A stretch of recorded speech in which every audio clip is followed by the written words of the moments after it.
ഇന്നലത്തെ എൻ്റെ വീഡിയോസിൻ്റെ വ്യൂസും ഷെയറും കണ്ട് ഞാൻ ശരിക്കും അത്ഭുതപ്പെട്ടു കേട്ടോ.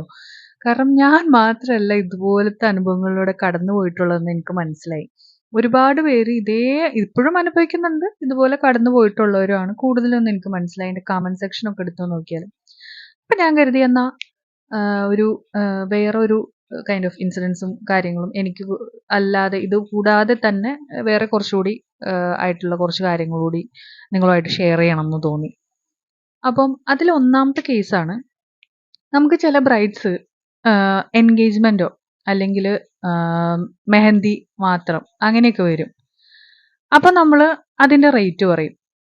ഒബ്വിയസ്ലി അവർ പറയും നമുക്ക് നേരത്തെ പറഞ്ഞ പോലെ തന്നെ ചെറിയൊരു ഫങ്ഷനേ ഉള്ളൂ, പക്ഷെ അവർക്ക് കുറച്ച് ഡിമാൻഡ്സും കാര്യങ്ങളും ഉണ്ടാവും. ഇനി നമ്മൾ അവർക്ക് ചെയ്തു, അവർക്ക് ആരും നമ്മുടെ വർക്ക് എത്രത്തോളം എന്നുണ്ട് വിലയിരുത്താതെ ഫോളോവേഴ്സിന്റെ അടിസ്ഥാനത്തിൽ മാത്രമാണ് ഞാൻ വിശ്വസിക്കുന്നത്.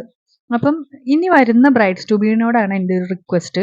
ദയവ് ചെയ്ത് നിങ്ങൾ ഫോളോവേഴ്സിനെ മാത്രം നോക്കിയിട്ട് ഒരു വർക്ക് എടുക്കാതെ നിങ്ങൾ ദയവ് ചെയ്തിട്ട് നമ്മുടെ വർക്ക്സ് നല്ലതാ, അതിപ്പം എത്ര കുറഞ്ഞ ഫോളോവേഴ്സ് ആണെങ്കിലും അതിലെ വർക്ക്സ് നല്ലതാണോ എന്ന് നോക്കിയിട്ട് നിങ്ങളത്